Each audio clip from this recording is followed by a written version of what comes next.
Chiranjeevi Anil Ravipudi cinema title చాలా కాలంగా social మీడియాలో చక్కలు కొట్టింది. చివరికి అదే టైటిల్ పెట్టడంతో పెద్దగా ఎక్సైట్మెంట్ లేదు. ముందు నుంచి అనిల్ చెబుతున్నట్టే సినిమా టైటిల్ వచ్చింది. అలాగే గ్లిమ్స్ ఉందా? మరి మెగాస్టార్ బర్త్డే ట్రీట్ గా ఇచ్చిన గ్లిమ్స్ లో హైలైట్ గా నిలిచిందేంటి చూద్దామా? చిరంజీవి అసలు పేరు శివశంకర్ వరప్రసాద్ నుంచి శివ పేరు తీసేశారు. శివన్న శంకరన్న ఒకరే కనుక ఇప్పటికే లెంగ్తీ టైటిల్ అయిపోవడంతో శివ తీసేసి పేరుకు ముందు మన చివర్లో గారు చేర్చాడు అనిల్. ఈ క్రేజీ ప్రాజెక్ట్ పండగకి వస్తున్నారు అన్న ట్యాగ్ లైన్ తో వస్తోంది. ముందు నుంచి సంక్రాంతికి వస్తున్నామని చెబుతూనే ఉన్నారు. సో చిరంజీవి గారి అసలు పేరు శివశంకర్ వరప్రసాద్ లోంచి మేము శంకర్ వరప్రసాద్ అని ఒక టైటిల్ ఆయన సినిమాలో క్యారెక్టర్ పేరు పెట్టడం జరిగింది. దాన్నే చాలా కలోకియల్గా మన శంకర్ వరప్రసాద్ గారు అని చెప్పి సో టైటిల్ చేయించాం. అండ్ క్యాప్షన్ వచ్చేసి పండగకు వస్తున్నారు, యాజ్ టీజ్గా సంక్రాంతికి వస్తున్నాం కాబట్టి పండగకు వస్తున్నారు. గ్లిమ్స్ లో చిరంజీవి డైలాగ్ ఒకటి లేకపోయినా వెంకీతో టైటిల్ తో పాటు ట్యాగ్ లైన్ ని చెప్పించాడు. సినిమాలో వెంకీ ఎంతసేపు కనిపిస్తారో చెప్పకపోయినా Anil first time multi starrer movie తీస్తున్నాడు.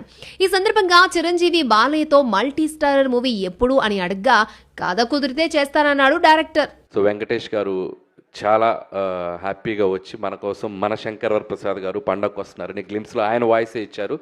So thanks to victory Venkatesh గారు. సో ఆయనకు కూడా థ్యాంక్స్ చెప్తున్నాను. ప్రస్తుతానికి వాయిస్ ఇచ్చారు, వెరీ సూన్ ఎంట్రీ కూడా ఇవ్వబోతున్నారు సినిమాలో. చిరంజీవి గారు వెంకటేష్ గారితో మనం ప్రయాణం మొదలైంది.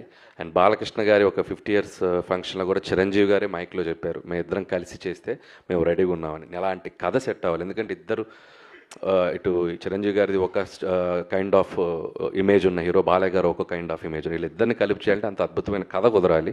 ఖచ్చితంగా అలాంటి కథ కుదిరినప్పుడు ఎవరైనా ట్రై చేస్తే డెఫినెట్గా బాగుంటుంది. అండ్ నా దగ్గర అలాంటి కథ కుదిరితే ఆటోమేటిక్గా అప్పుడు చూద్దాం. దట్స్ లైక్ ఒక్కో స్టెప్ ఎక్కుతూ ప్రమోషన్ ని పీక్స్ కు తీసుకెళ్లడం Anil style. Megastar birthday glimpse కావడంతో మరొకరు కనిపించకుండా హీరో ఎలివేషన్స్ ని మెయిన్ థీమ్ గా తీసుకున్నాడు. చిరంజీవి కనిపించిన ప్రతి షాట్ లో వింటేజ్ లుక్ ను చూసుకున్న మెగా ఫ్యాన్స్ ఖుషి అయ్యారు. చిరంజీవి రౌడీ అల్లుడు, గ్యాంగ్ లీడర్, ఘరానా మొగుడుకు పెద్ద ఫ్యాన్ అయిన అనిల్ తన హీరోను ఎలా చూడాలి అనుకున్నాడో 70 ఏళ్ల వయసులోనూ చిరంజీవిని అంతకు మించిన రేంజ్ లో చూపించి సక్సెస్ అయ్యాడు. సంక్రాంతికి వస్తున్నాంను మ్యూజికల్ హిట్ చేసిన భీమ్స్ సిసిరోలియో మన వరశంకర ప్రసాద్ కు మ్యూజిక్ ఇస్తున్నాడు. రౌడీ అల్లుడులోని love me my hero song ని క్లాస్ బీట్ ని మాస్ బీట్ గా మార్చి గ్లిమ్స్ కు బీజం ఇచ్చాడు.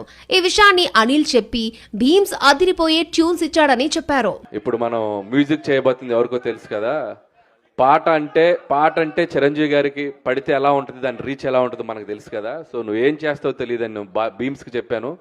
మనం ఇంకా మ్యూజిక్ రిలీజ్ చేయడానికి టైం ఉంది, కానీ అద్భుతమైన ట్యూన్స్ ఇచ్చాడు. ఈ సినిమా కూడా మ్యూజికల్గా చాలా బాగుంటుంది.